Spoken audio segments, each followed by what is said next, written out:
반갑습니다. 네. 이 어메이징 그레이스는 참 함부로 부르면 안 되는 찬송인 것 같기도 하네요. 첫 소절부터 하여튼 제가 하여튼 이제 그만 울어도 될 것 같은데 매번 그래서 부끄럽기도 하고 좀 그렇습니다. 오늘 말씀을 준비하면서 우리 모습들을 그리고 주변에 있는 벌어지고 있는 일들을 좀 이렇게 돌아보는 시간을 조금씩 가졌어요. 일주일 동안 고통 가운데, 아픔과 질병 가운데, 그리고 또 세상에 이 넘쳐나는 이 불의들이 있지 않습니까? 그런 것들 우리가 어떻게 그리스도인으로서 마주하며 살아야 하는지를 일주일 동안 계속 묵상하고 있었어요. 그러면서 오늘 이 말씀을 나누게 되었습니다. 보통 이 말씀은 의식주나 우리 같은 먹고 사는 문제들에 앞서서 교회 봉사나 사역에 우선순위를 두고 열심히 살면 하나님께서 이 모든 것들을 더하여 주실 것이라고, 그러니까 생업보다 교회를 우선하여서 사는 것이 그리스도인의 삶이라고 이렇게 그런 메시지를 전하는 식으로 많이 알려져 있긴 한데요. 오늘은 좀 전에 말씀드렸다시피 그런 맥락은 아니고, 우리가 불의한 세상에서 고통 가운데 살아야 하는 그리스도인이 어떻게 하나님 나라를 구하고 또 우리가 구하는 그 하나님 나라의 의가 무엇인지를 새롭게 좀 이렇게 되새겨보는 차원에서 말씀을 나누고자 합니다. 그게 그 나라가 무엇인지, 그 의가 어떤 것인지를 알아야지 우리가 또 구하면서 살 수 있지 않겠습니까? 그래서 그런 말씀을 나누려고 합니다. 하나님 나라가 어떤 나라인지는 지난 주일에 우리 임성필 목사님께서 설교를 통해서 한번 말씀해 주셨습니다. 기억하신지 모르겠지만 다시 한번 되새겨 보자면, 이 주보에 그 앞에 칼럼에도 있지만 하나님 나라는 곧 여기 있거나 저기 있는 그런 공간이나 영토의 개념이 아니라 하나님 나라의 가치를 지향하고 이루어가며 사는 사람들 사이에 있다라는, 그런 사람들에게 임하는 나라라는 그런 말씀입니다. 그러면 그 나라를 우리가 살고 있는, 지금 여기 살고 있는 대한민국이라는 나라에 좀 비교해서 한번 말씀을 드려보겠습니다. 대한민국이 어떤 나라인지에 대해서는 우리나라에 대해서 정의하는 것은 사람마다 다를 수 있겠지만, 대한민국 국민이라면 모두가 인정할 만한 한 가지가 있죠. 헌법입니다. 헌법을 가지고 대한민국을 정의하는 것이 가장 정확할 수 있습니다. 그래서 잘 아시는 대한민국 헌법 제1조 제1항과 2항을 제가 한번 말씀드려 보겠습니다. 헌법 제1조 1항, 대한민국은 민주공화국이다. 제1조 2항, 대한민국의 주권은 국민에게 있고 모든 권력은 국민으로부터 나온다.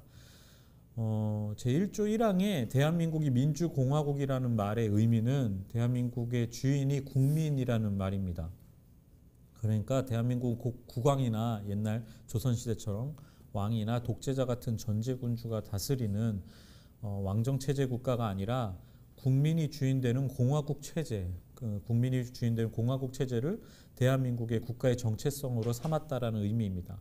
그리고 제2항에서 주권이 국민에게 있다라는 의미는 대한민국의 국민이 그 주인으로서의 권리와 의무를, 권한을 온전하게 갖는다라는 말입니다.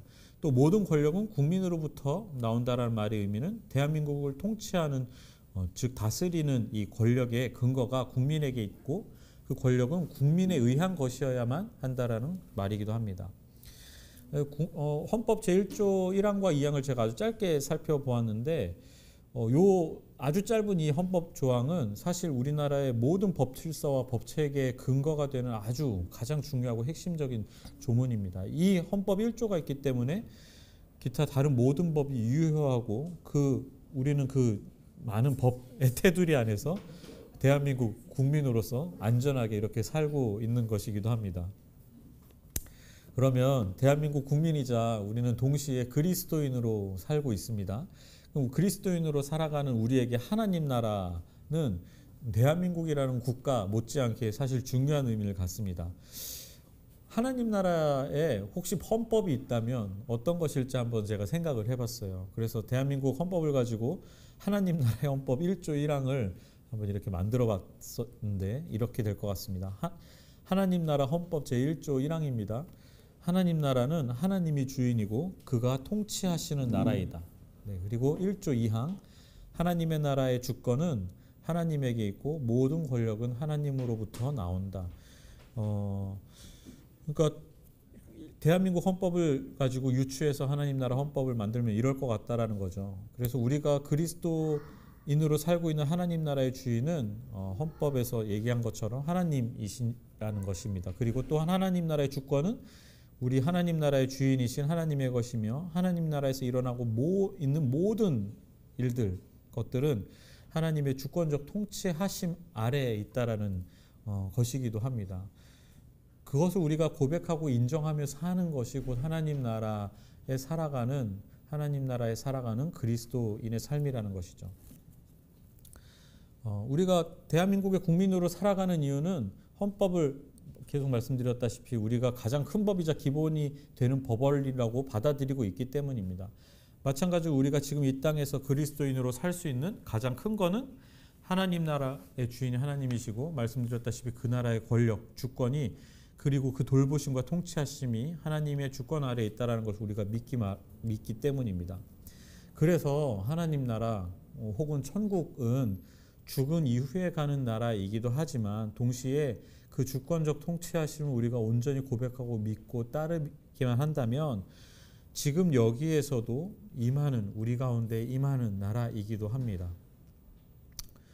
그래서 우리 가운데 지금 임하여 있는 하나님 나라를 잘 보여주는 말씀을 하나 더 소개하려고 하는데 누가복음 17장 20절과 21절의 말씀입니다. 제가 읽어드리겠습니다. 누가복음 17장 20절과 21절 바리새인들이 하나님의 나라가 어느 때에 임하니까 묻거들 예수께서 대답하여 이르시되 하나님의 나라는 볼 수 있게 임하는 것이 아니요 또 여기 있다 저기 있다 있다고도 못하리니 하나님의 나라는 너희 안에 있느니라.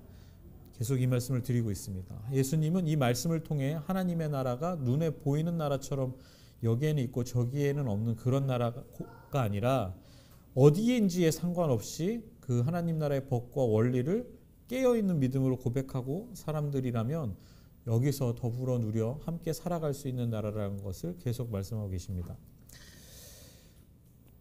만약 그렇다면 하나님 나라가 그런 거라면 오늘 본문에 나타나는 하나님 나라의 의의는 무엇인지를 한번 두 번째로 살펴보려고 하는데요. 그것은 하나님 나라의 가치, 통치 원리, 주권적 그 통치하심이 언제나 옳다, 정의롭다라는 것을 의미합니다. 그런데 문제는 이 정의로움이 그렇게 우리에게 쉽게 간단하게 드러나지가 않습니다. 왜냐하면 어떻게 들으실지 모르겠는데 인간이 갖고 있는 정의관념이 그 하나님의 정의를 온전히 드러내지 못하고 심지어 감출 때가 있기 때문입니다. 인간의 정의로움과 하나님의 정의 오르심은 비슷하면서도 결정적 차이가 있습니다. 설명하자면 하나님은 인간을 지으실 때 하나님의 형상으로 지으시면서 그 안에 하나님의 정의관념의 모습을 부여해 주셨습니다. 그래서 인간은 하나님 그 정의관념을 통해서 하나님의 의로우심이 무엇인지 하나님의 정의가 무엇인지를 알 수 있게 깨달을 수 있는 가능성을 열어주신 거죠. 그런데 문제는 인간 그 자체가 곧 하나님은 아니어서 하나님의 정의, 올바르심을 온전하게 흠결 없이 깨달을 수가 없다라는 것입니다. 그래서 인간이 갖고 있는 정의관념은 한편으로는 시간과 공간에 상대적이고 달라질 수 있는 것입니다. 예컨대 100년 전에 옳았다고 여기는 것이 2000년 전에 옳았다고 여기는 것이 오늘날은 옳지 않은 것이 될 수가 있는 거죠. 마찬가지로 동시대에서도 저기에서는 옳다고 여기는 것이 여기서는 옳지 않은 것이고 반대로 여기에서 옳은 것이 어느 문화권 다른 곳에 가면 또 옳지 않은 것이 될 수 있는 그런 좀 상대적인 것이 될 수 있다는 것입니다.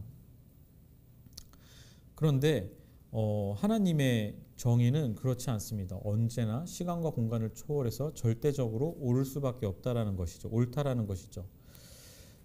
인간의 이 상대적 정의로움은 굉장히 불안한 것이며 그래서 부족할 수밖에 없습니다. 인간의 역사 안에서 자신의 정의로움을 드러내며 그에 관한 신념에 따라 살면서 수없이 그리고 어마어마하게 큰 불의들을 만들어 왔습니다.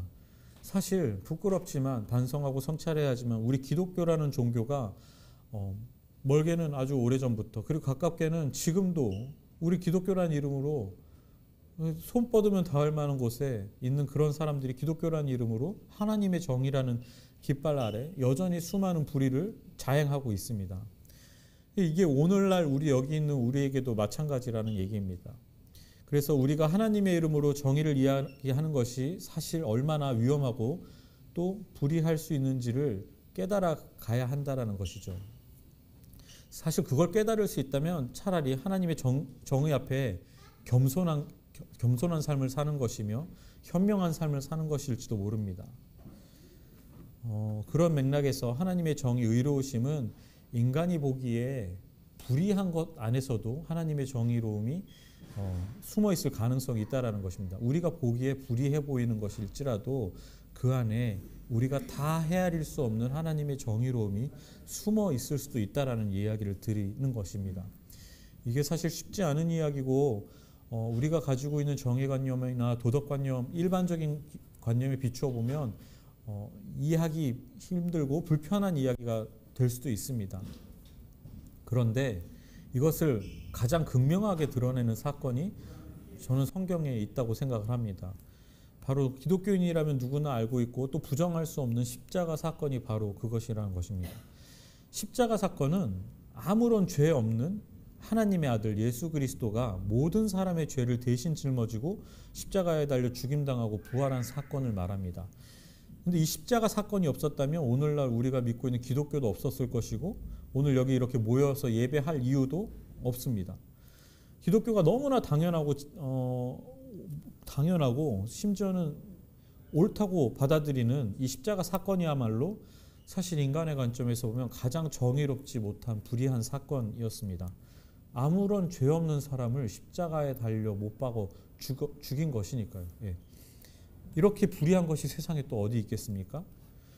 불의에 가득 찬 군중들은 예수를 십자가에 매달아 죽이는 것이 바로 정의를 세우는 것이라고 소리 높여 외쳤습니다. 그리고 당시에 총독이던 빌라도에게 그렇게 요구했습니다. 사형해달라고, 예수를 십자가에 달아 죽여달라고 요구를 했습니다. 빌라도 사실 처음엔 거절했지요. 그런데 결국에는 그 성난 군중들의 분노에 못 이겨서 이들이 밀란을 일으킬까봐 빌라도는 결국 죄 없는 예수를 십자가에 못 박는 불의를, 그것이 불임에도 불구하고 저지를 수밖에 없었는 것입니다. 그래서 성경에도 기록하고 있지만 빌라도는 성난 군중이 무서워서 예수에게 사형을 선고하면서도 예수가 십자가에 달려 흘리는 피에 대해서 자기는 책임이 없다고 결백하다고 이야기하며 손을 씻기까지 했습니다. 하나님은 성경을 통해서 사실 정의로움, 하나님의 의가 무엇인지를 우리에게 꾸준히 그리고 계속 말씀하고 계시는데 그 의로움의, 하나님의 정의로움의 가장 핵심적인 사건이라고 할 수 있는 결정적 사건인 십자가 사건이 사실 인간이 갖고 있는 정의관념에 비추어서 보자면 가장 불의한 사건이 아닐 수가 없는 것입니다. 제가 이런 얘기를 드린다고 해서 불의를 그저 받아들이고 그 안에 숨어있을 하나님의 정의를 기대하면서 속수무책으로 그 불의를 참거나 당하라는 얘기는 아닙니다. 우리는 불의에 맞서고 저항하며 제거하기 위한 삶을 그리스도인이기 때문에, 그리고 또 그 이전에 선한 양심을 가진 사람이기 때문에, 하나님의 형상대로 지음받은 사람이기 때문에 살아야 합니다. 그런데 그런 삶이 온전히 정의로운 삶이라는 착각을, 그 오만에 빠져서는 안 된다는 것인 거죠. 불의에 저항하지만 그것이 곧 정의 그 자체는 아니라는 걸 돌아보고 상기해야 잊지 말아야 된다는 얘기입니다. 곧 정의는 불의를 제거할 때 세워지는 것이 아닙니다. 사람들은 불의함을 제거하면 그것이 곧 정의라고 이야기해요. 쉽게 이야기해요. 그게 틀렸다고 부정하고 싶지는 않으나 다만 그리스도인으로서 한번 생각해 볼 여지가 있다는 얘기를 꾸준히 드리는 겁니다. 하나님의 의로우심, 하나님의 정의가 만일 불의를 제거하는 것만으로 이루어지는 것이었다면 죄 없는 예수를 십자가에 못 박아 달아 죽일 것이 아니라 오히려 예수를 제외한 모든 죄인들, 인류를 싸그리 지옥불에 던져버리는 것이, 그게 사실은 정의에 더 맞습니다. 불의한 것들을 제거해버리는 것이어야 하니까요.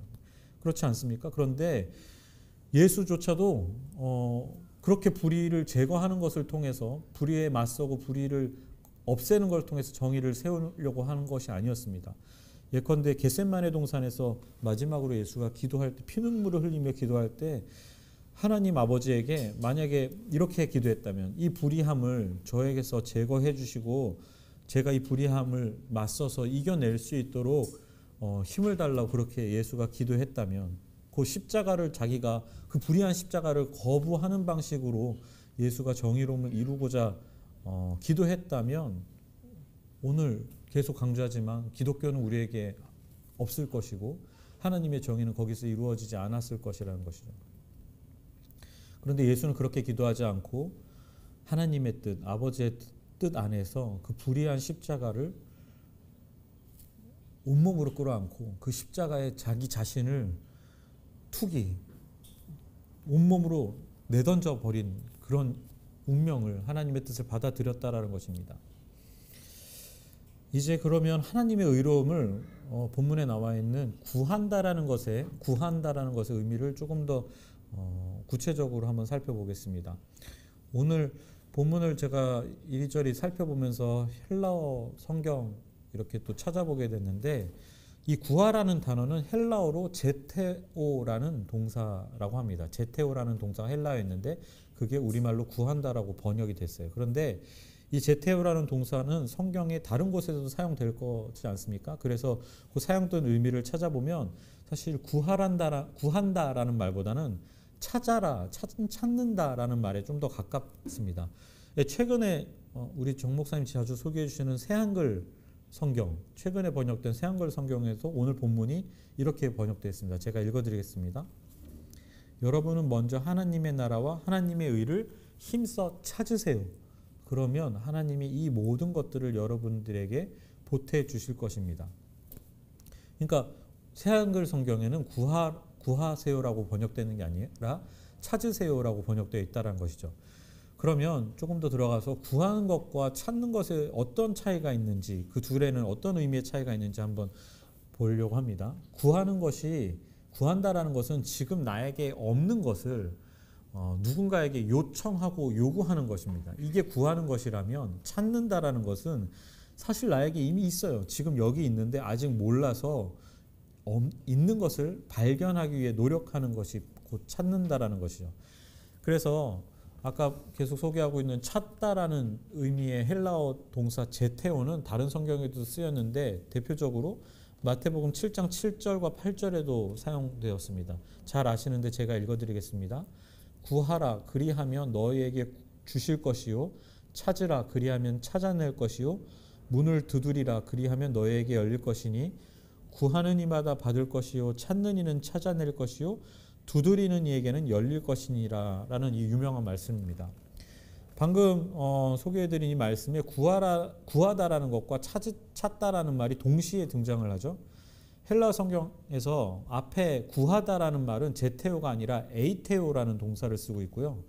뒤에 찾으라는 동사는 오늘 본문에 등장한 것과 같은 제테오라는 동사로 기록되어 있습니다. 그래서 이 제테오라는 말은 구한다기보다는 찾다라는 의미를 가깝다라는 걸 말씀드리고 심지어 영어 성경에도 보면 이 본문은 ask 요구하다라는 게 아니라 seek 찾다라는 의미로 그 말로 번역되어 있다는 것이죠. 그래서 우리가 오늘 본문에서 먼저 구해야 될 하나님 나라와 의의 그 의는 우리가 하나님에게 혹은 그 누군가에게 달라고 요구해서 수동적으로 요구해서 받아내야 되는 것이 아니라 쟁취해야 하는 것이 아니라 내가 이미 있는데 숨겨져 있는 것을 직접 힘을 써서 애써서 능동적으로 찾아내고 발견해야 된다는 것에 가깝다는 거죠. 이것은 하나님 나라와 그의 의가 지금 여기에 없는 것이 아니라 그의 오르심과 정의로움이 이미 우리 가운데 이루어졌으니 그것을 찾고 발견할 수 있다라는 말이기도 합니다. 불의한 십자가 사건으로 이제 다시 돌아가서 보자면 예수는 아무런 죄 없는 자기 자신을 십자가에 달아 죽이려는 이 세상의 불의에 저항하지 않았습니다. 어떻게 보면 저항하지 않고 오히려 그것을 하나님의 뜻으로 여기고 자기 자신을 그 불의한 십자가에 내던져서 목숨을 버렸습니다. 십자가에 달려 죽는 것, 이것이 기독교 신앙의 핵심이라고 할 수 있는 이유는 이 십자가 사건은 예수에게 결코 쉬운 일이 아니었기 때문이기도 합니다. 그냥 쉽게 그 불의에 투신한 것이 아니죠. 예수는 하나님의 아들이기도 하지만 동시에 우리와 전혀 다를 바 없는 한 사람의 나약한 인간이기도 했습니다. 그 인간으로 이 땅에 오신 거죠. 그래서 인간 예수는 십자가에 달려 죽는 것이 매우 억울하고 두렵고 또 고통스럽고 아주 괴로운 일이었습니다. 무엇보다 이게 정의롭지 못하며 불의한 아주 잘못된 일이라는 것을 예수는 잘 알고 있었습니다. 그런데 그 예수는 십자가에, 그 불의한 십자가에 자신을 던졌다라는 것입니다. 오히려 정의를 외치는, 정의를 세워달라고 요구하는 그 군중들을 바라보면서 실상은 그들이 행하고 있는 불의 가운데, 그래서 이야기하지 않습니까? 저들이 하는 일을 알지 못한다고 또 얘기하는 것이 아니지 않습니까? 그런 군중들을 온몸으로 끌어안고 그 불의에 자기 자신을 투신하신 것입니다. 그런데 이 과정을 통해서, 이 괴로운 과정을 통해서 하나님의 의로우심, 하나님의 정의로움을 찾아간 것입니다. 십자가 사건은 그래서 결코 값싸게 무의미하게 손쉽게 하나님의 의로우심을 이루어낸 것이 아닙니다. 이것을 우리 오늘의 현실에 비추어 보자면 하나님 나라, 하나님의 의로우심은 우리가 고통 가운데, 우리의 불의 가운데서 우리가 찾고 구하고 찾아야 된다라는 그런 것이라는 거죠. 고통이 없는 곳에 하나님의 나라가 있는 것이 아니라 역설적으로 고통 가운데, 불의한 가운데 하나님 나라의 가능성이 있다라는 것입니다. 우리가 그걸 보물같이 여기고 찾을 수 있다라는 것이죠. 이제 구체적으로 이 고통스러운 현실, 불의 가운데 살아가는 그리스도인의 삶이 무엇인지를 한번 좀 살펴보려고 합니다. 짧게 살펴보려고 합니다. 그렇게 살아가는 것은 아무런 힘없이 무기력하게 십자가에 달려 죽은 예수가 그 불의를 온몸으로 끌어안고 죽어가며 하나님 나라와 그 의를 찾을 수 있었던 이유는 우리 대한민국을 이제 다시 예로 들어서 한번 설명해 보려고 합니다. 여기 있는 우리는 대한민국 국민입니다. 영국 국민도 있으시죠? 우리 영국 국민이 계셔서 더 반가운데, 어쨌든 우리는 어떤 나라의 한 국민으로 살아갑니다. 여러분은 국민이 어떻게 되셨습니까? 대한민국의 국민 혹은 영국의 국민이 어떻게 됐는지 한번 물어볼 겁니다. 그거 자격과 요건을 갖추어서 국민이 된 게 아니라는 거죠. 국민으로서의 신분은 우리가 후천적으로 노력을 하고 시험을 보거나 해서 획득한 것이 아니라 선천적으로 갖고 태어난 것입니다. 그리고 이 선천적인 국민으로서의 신분은 죽을 때까지 유지가 됩니다. 국민으로서의 신분이 좀 특이하게 유지되는 상황이 하나 있는데 바로 사형수입니다. 사형에 이를 만큼 아주 극악한 범죄를 저지른 국민이 있다면 그가 국민이기 때문에 사형을 시킵니다. 국민이기 때문에 사형을 시키지 국적을 박탈하지 않는다라는 얘기예요. 근데 오히려 외국인이 자국민이 아닌데 그런 극악한 범죄를 저지르면 사형을 집행하는 것보다 국제법상 본국으로 추방해버리는 것이 외교 원칙에 국제법상 더 가깝기도 합니다. 국적이라는 신분이 이렇게 강력하게 힘을 갖는 이유는 그것이 후천적인 것이 아니라 선천적이고 어떻게 보면 하늘이 부여해준 그런 권리이기 때문이기도 합니다. 아주 강력한 힘을 갖습니다. 본래적인 것이죠. 그러니까 자국민을 법에 따라서 죽이면 죽였지 그 신분을 함부로 박탈하거나 부정하지 않는다라는 것입니다. 저는 사형 반대론자입니다. 실제 우리나라는 실질적 사형 폐지 국가이기도 하죠. 그런데 제가 요 얘기를 드리려고 하는 것은 사형을 해야 된다 이런 이야기를 하는 게 아니라 국적과 같은 신분의 이 불변성, 이 강력함이 얼마나 강한지를 한번 드러내기 위해서 이걸 말씀드린 것입니다. 하나님 나라로 다시 돌아와서 얘기드리면 하나님 나라를 살아가는 이 그리스도인으로서의 우리 신분도 이와 같다라는 거죠. 우리가 그리스도인인 이유는 우리가 하나님을 믿는다라는 고백 혹은 기독교인이 됐다라는 어떤 교회를 나가서 예배를 드린다는 어떤 후천적 노력이나 고백에 있지 않습니다. 우리가 그리스도인이 되는 이유는 하나님께서 우리를 이 세상을 창조하시기 이전부터 계획하셨고 그 태초부터 우리를 기억하고 지명하여서 부르셨기 때문에, 기독교인으로 부르셨기 때문에 우리가 그리스도인이 될 수 있었다는 것입니다. 그리고 심지어 2000년 전에 예수님이 그 십자가에 달려서 죽으실 때, 그리고 그 불의한 십자가를 껴안고 죽었다가 되살아나셨을 때 우리는 이미 기독교인으로서의 신분과 정체성을 온전하게 획득하였습니다. 원론적으로는 우리가 그리스도인인 이유는 거기에 있습니다. 그러면 우리의 행위나 고백은 어떤 의미가 있냐면, 그 사실, 우리가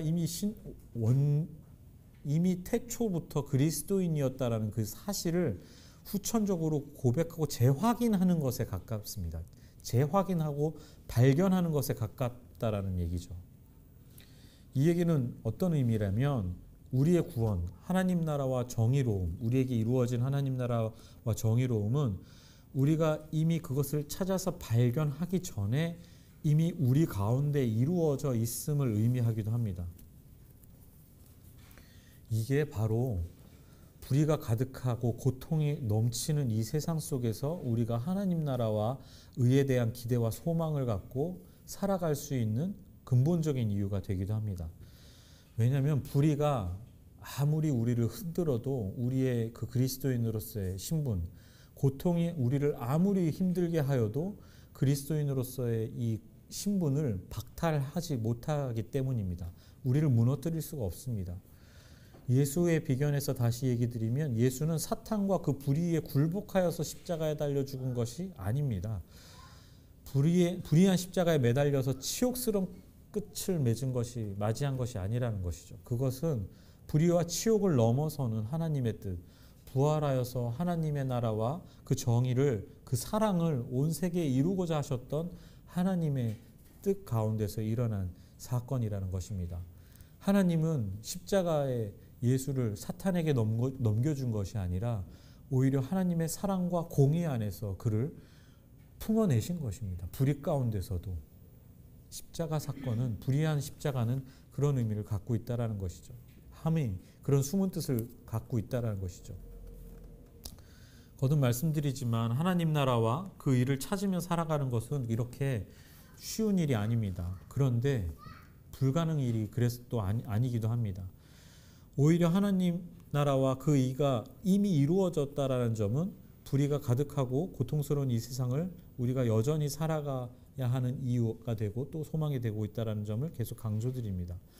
그러면 그 삶은 또 현실적으로, 구체적으로 무엇인지를 한번 살펴보겠습니다. 그것은 고통과 불의를 피하는 것이 아니라, 맞서기만 하는 것이 아니라 한편으로는 끌어안고 가는 것입니다.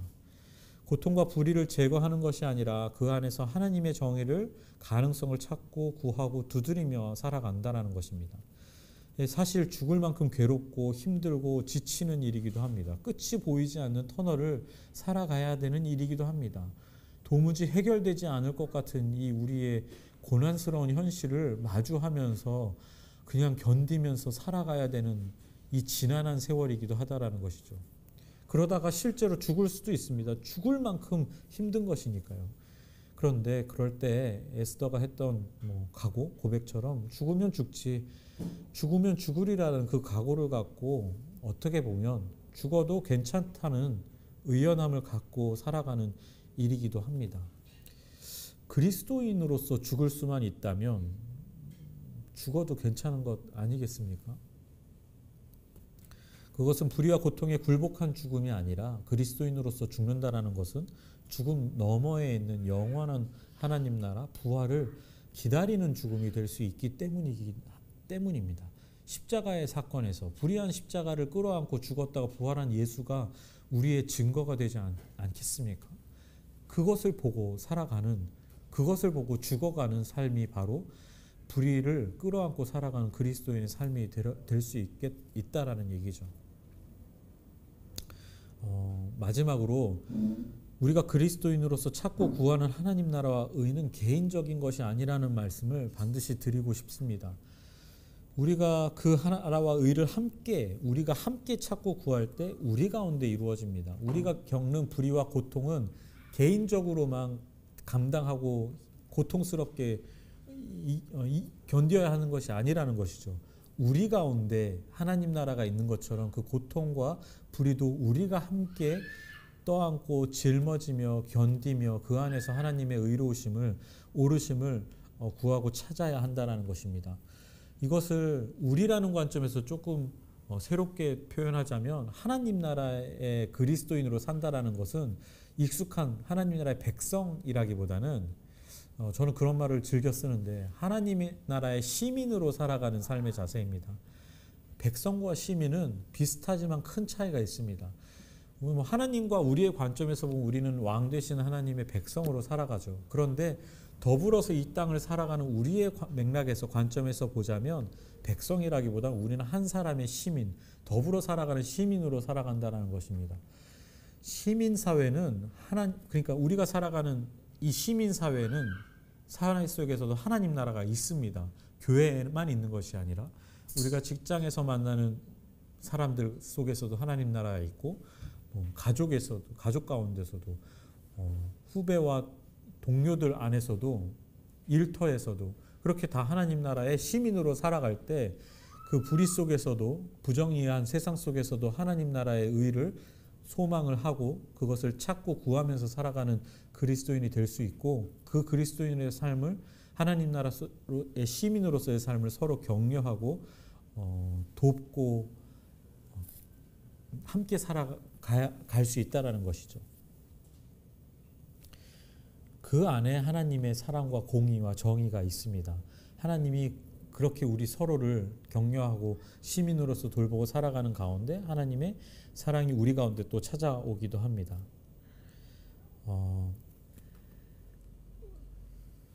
앞에 말씀드렸던 말씀을 마지막으로 강조하고 말씀을 맺으려고 합니다.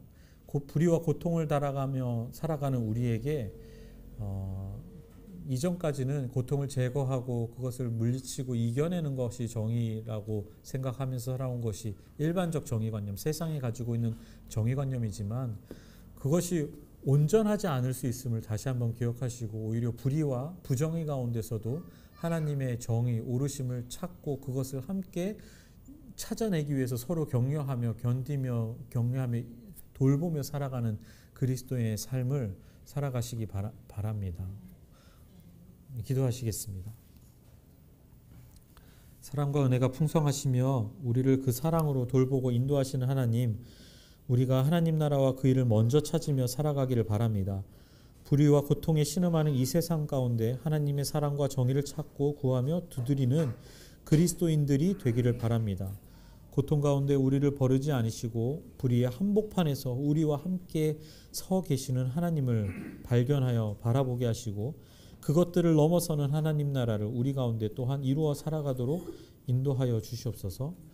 오늘도 불의한 십자가를 짊어지고 살아가야 하는 우리들이 서로를 돌아보고 돌볼 수 있도록 사랑으로 붙들어 주시옵소서. 감사드리며 이 모든 말씀 우리 주 예수 그리스도의 이름으로 기도드립니다. 아멘. 찬송가 438장 함께 부르시겠습니다.